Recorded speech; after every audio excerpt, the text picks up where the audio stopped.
one way of thinking about these two aspects is the idea of the model and the architectural model, but it doesn't have to be an architectural model, it can be different kinds of model.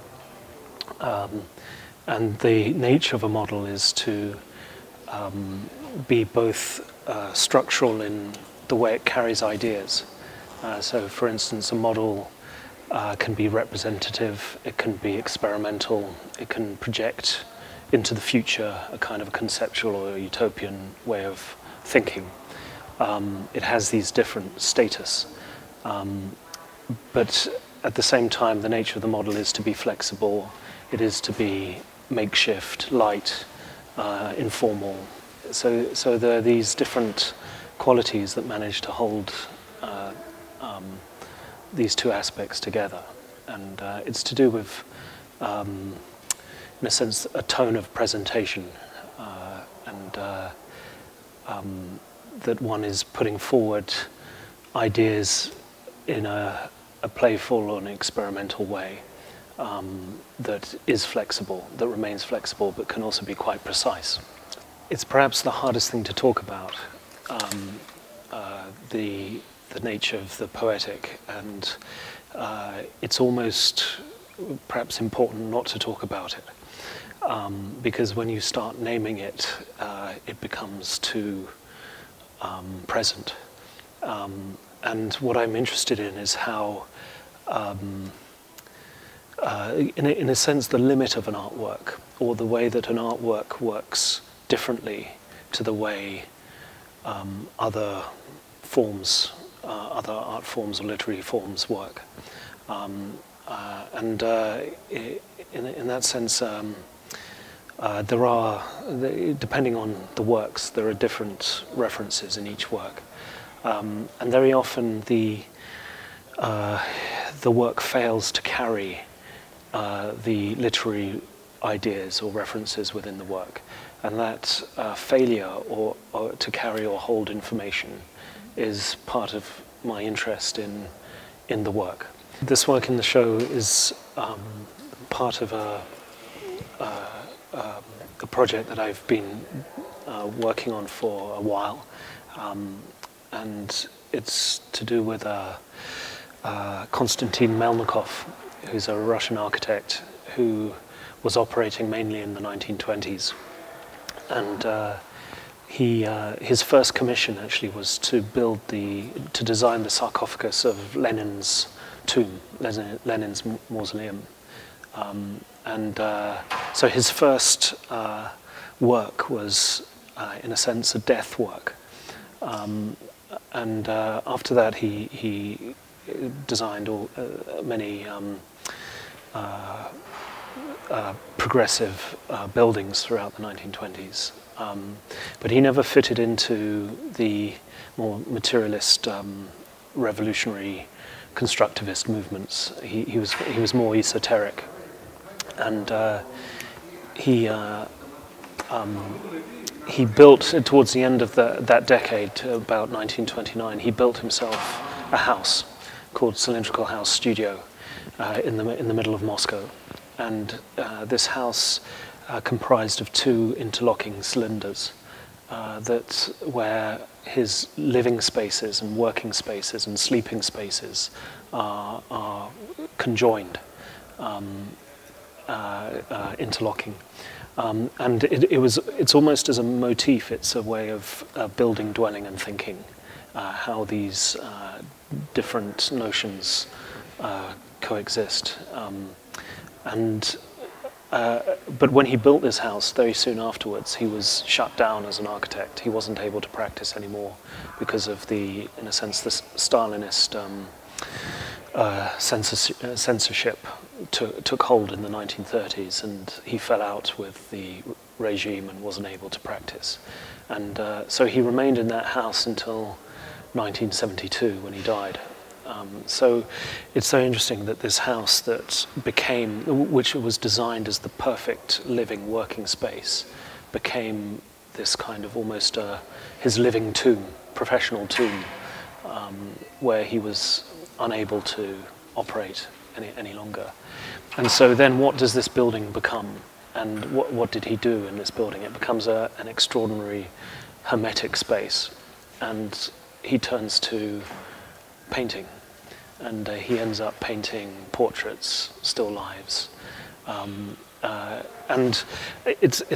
was interested in this motif of Melnikov's as a way of thinking about painting and the difficulty of painting, and also painting's death.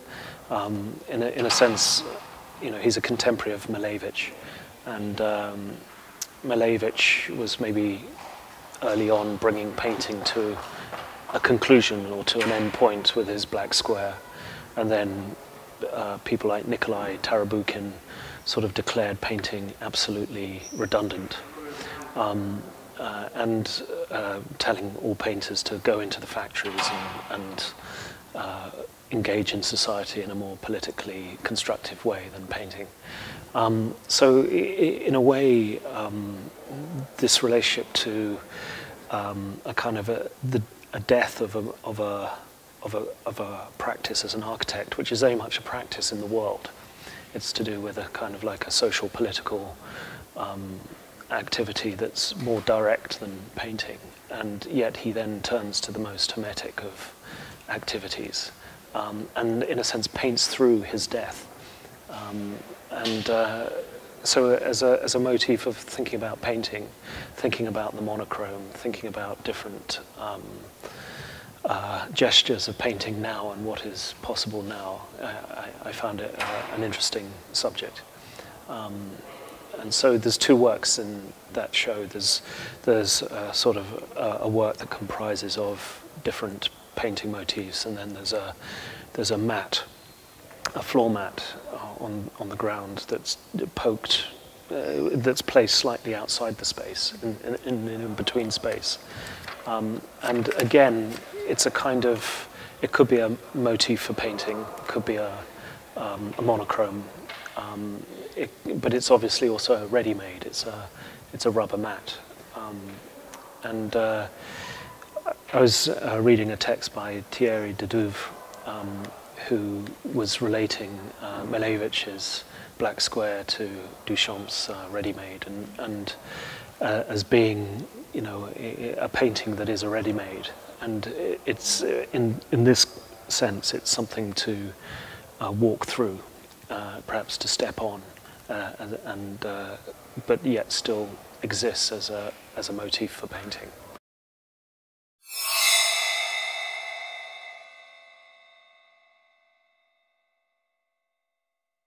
It's a nice observation that the work is connected to writing, and I think that it really is. And a good bit of what really inspires me is writing, and in particular poetry. Not that I'm interested so much in the notion of poetry, but the economy of the form of poetry makes a lot of sense to me in relation to sculpture. And the idea of poetry being a reduced form means that you take existing words, and the order of those words is what lends meaning to poetry, or to any writing for that matter, but let's talk about poetry. And in that sense, in the process of my work, the invention comes in relation to things that either already exist or things that somebody makes using the same processes of their normal life. For example, in the exhibition here, the works that are woven by hand weavers are woven by people who weave every day. And I asked them to weave a piece of yarn that was the distance from the earth to above the weather, which is about 12 kilometers. And the process of them weaving that is no different than their process of weaving any other thing. It's just that instead of handing them a design, I told them to use a yarn that was a specific length. And so in that sense, the process of working for me has to do with making something new. It's not, my opinion is something that is very sort of pushed away from it, that the motivation of why I'm having somebody weave the distance from the earth to above the weather is less about any kind of memory than it is about the idea of literally looking at a distance, asking people to look at the distance. And in this case, asking a weaver to touch the distance from the earth to above the weather. And then you look at this blanket and you know that this is the detail, and then you see the results of the process. One of the ways to look at the different works of mine in the exhibition would be you could talk about different types of visibility, how much you do and don't see in an artwork or in an idea. There are two lights on either side of a wall that contains a bell in it. And you're told that there's a bell in the wall, but you're unable to see it. And the lights mark the spot where the bell is. So you know where the bell is, but you can't hear it and you can't see it. It doesn't mean it's not there. It's as present as everything else. In the same way as electricity and water are present in every apartment, even though you don't necessarily see it. You don't see electricity, but you know that it's there, and you know that it's running through the floors and through the walls. And similarly, the woven blankets, that you're told that the distance between the earth and the weather has been woven, but you don't see that. You don't see the edge of the weather. It's not like when you're, the work very much comes from being in an airplane that's coming into land, and as you break through the clouds, you can see what the day is like in the place where you're going, and that distance became really interesting to me. And so in that sense, you can't see that at all, but it is what the work is. Like, as the first part of your question about writing, it's very much has if you write about this distance from the earth to above the weather, it's a similar sort of process of description. And then the work with the scale is just a very literal and very simple shift of something that is used to measure the weight of something and the gravity of something being turned to its side and becoming the object of weight and the object of gravity.